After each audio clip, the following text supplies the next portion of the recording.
J'ai payé 100$ pour une boîte de jeux vidéo mystère sur eBay. Plus shipping. Plus taxes. J'espère que je vais en avoir pour mon argent. Ah, les fameuses boîtes à tarif fixe de Poste Canada. Qu'est-ce qu'on a? Oh, il y a plein de jeux attachés ensemble. Je veux pas tous vous les montrer d'un coup. Je vais en sortir un à la fois. Premier, il s'agit de Soul Calibur 2. Normalement, quand j'achète une boîte sur eBay, je demande au vendeur si je peux avoir juste des cassettes. Cette fois-ci, je ne l'ai pas fait. J'ai juste envoyé l'argent sans rien demander. Donc, Soul Calibur, moi, je connais la version GameCube. Dans le 2, on peut jouer avec Link. Je suis allé chercher mon exemplaire ici. Donc, je pense que c'est exclusif à GameCube qu'on peut jouer Link, hein? Si on compare le visuel, la version GameCube, on met vraiment l'emphase sur le fait que, notre petit elfe Kokiri, il est là. Tandis que dans cette version-là, j'en doute, même que je suis pas mal sûr que non. Il y a un jeu de Xbox avec son manuel, donc on voit que ça venait probablement pas d'un club vidéo, parce que le manuel est très beau. C'est souvent la première chose qui se détériore lorsqu'on achète un jeu. Il est en parfait état. C'est merveilleux. Puis qu'en est-il du CD? Est-ce qu'il est beau?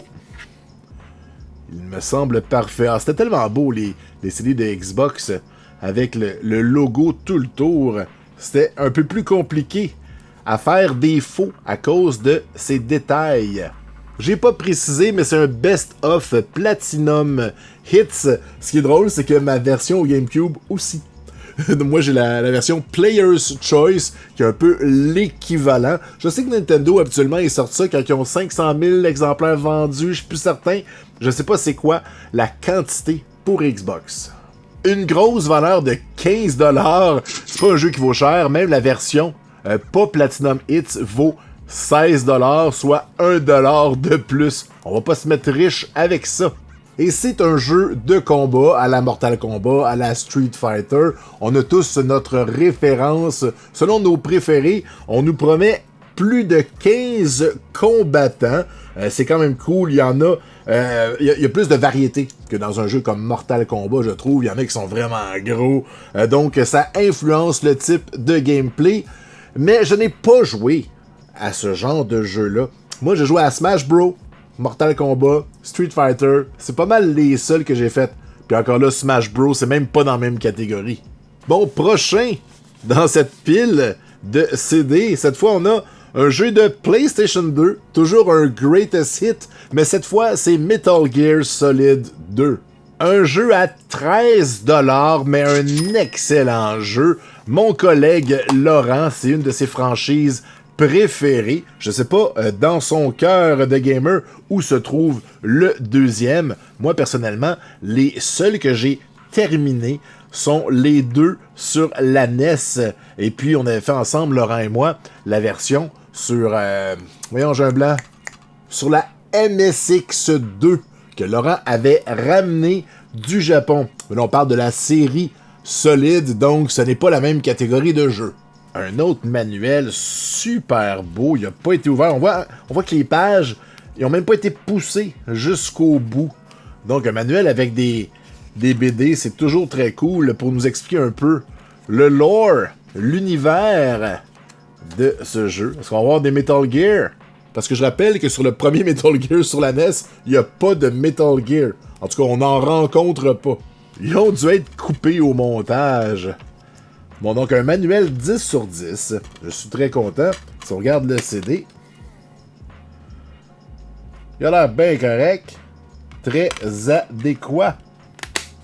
Alors voici un petit peu de gameplay pour ramener votre nostalgie et pour les fans de cette série qui ont joué et rejoué à ces jeux-là. C'est quand même drôle hein, qu'on aille deux jeux à date et les deux ce soit des greatest hits. Donc au moins, on nous a mis dans la boîte des jeux populaires. Parce que pour être un greatest hit, faut que tu sois un hit.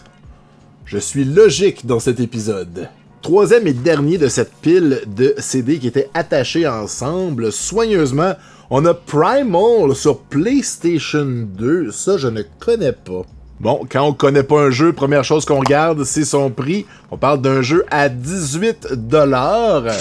Donc, il a l'air en bon état. Hein? J'ai dit 18$ avant d'avoir regardé.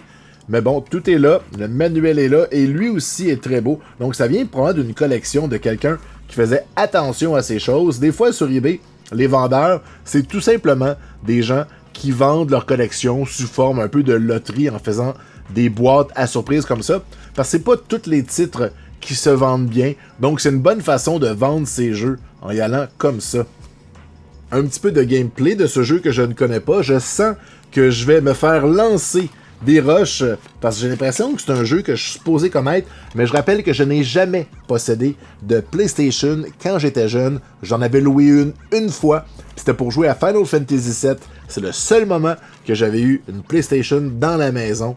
Le reste du temps, j'ai gamé sur PC ou sur des produits Nintendo. Mais bon, c'était tout ça que ça avait l'air. J'en profite aussi pour regarder le CD. On s'assure qu'il n'est pas égratigné. J'ai pas de PlayStation branché. Il est moins beau que les autres. Je sais que c'est dur à voir à la caméra. Donc peut-être qu'il y aurait besoin de se faire resurfacer. À suivre. Je l'essayerai lorsque j'aurai une PlayStation de brancher ou lorsque j'aurai besoin d'un CD pour en tester une que je réparerai. On ira avec celui-là. Quoique si je répare une PlayStation, je veux m'assurer que le CD fonctionne. En tout cas, vous comprenez ce que je veux dire. Bon. Il n'y a pas de jeu caché là-dedans. Des fois, il y a des jeux de Game Boy, faut faire attention. Non. C'est juste du papier.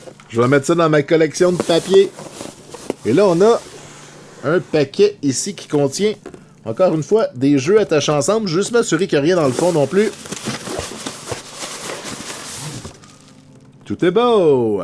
Ah, intéressant, il y a un papier ici. Je vais le décoller. Je sais qu'à un moment donné, j'avais un vendeur qui m'avait écrit la liste et les prix que lui avait évalués. Je pense que c'est le même. Je garde ça pour la fin. On va comparer les prix à la fin complètement. Allons ouvrir cette petite section. Et je vais essayer de pas regarder, là, c'est difficile parce que c'est transparent. C'est difficile de pas me spoiler, me divulgacher. Oh, ça c'est en japonais. Oh, ça je connais pas. Bon, il s'agit de Shin Nippon Pro Wrestling Tukon Retsuden 2.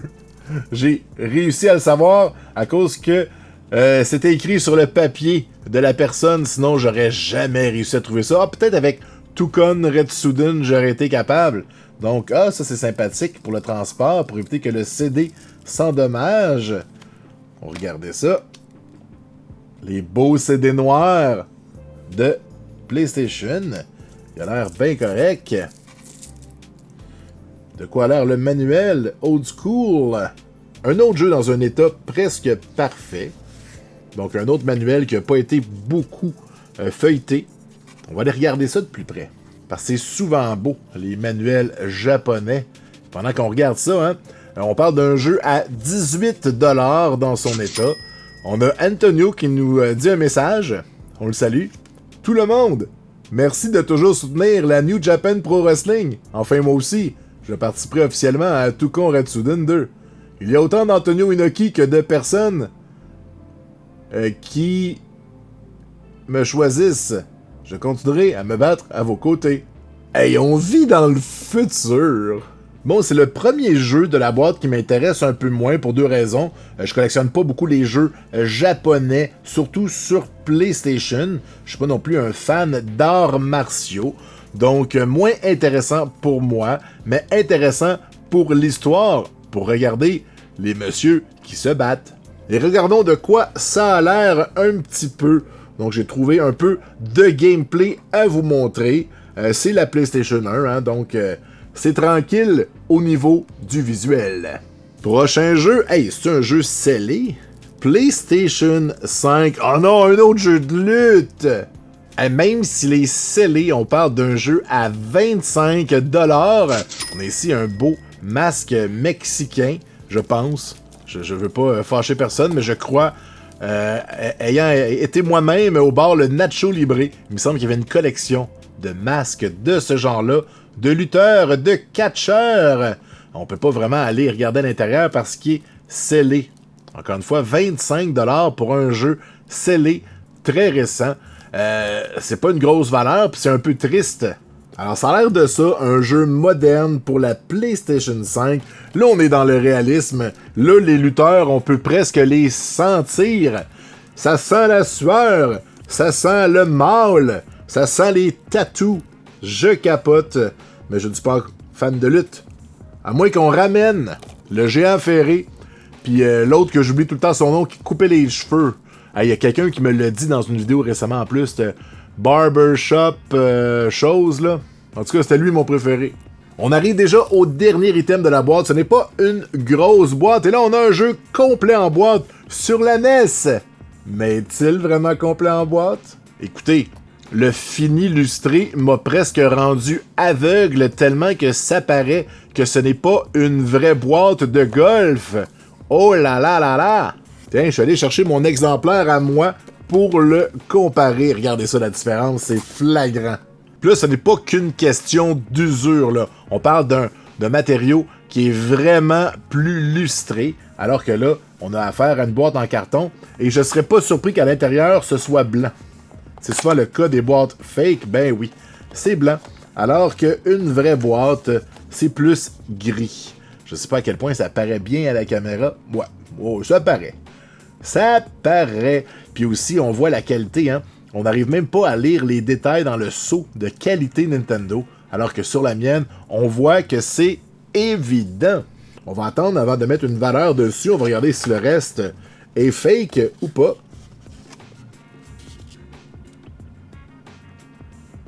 Mais voyons.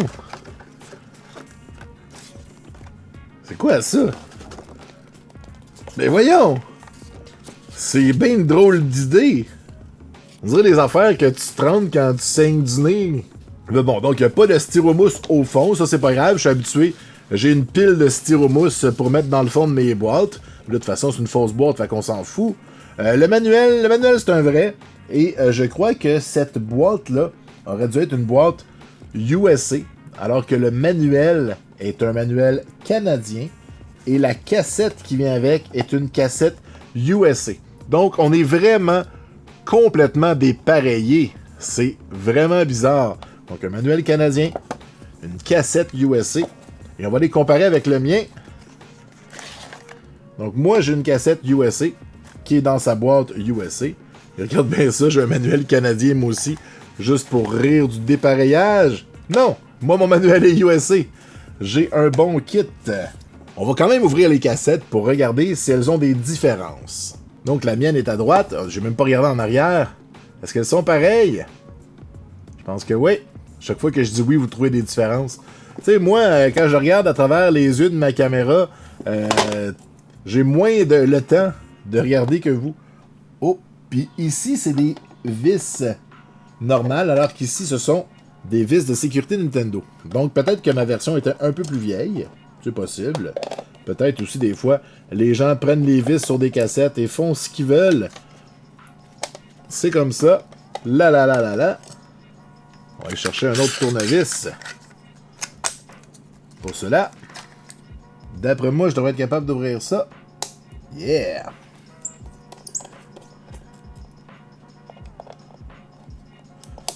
On a toujours 3 vis à enlever. Des fois, il y en a 5.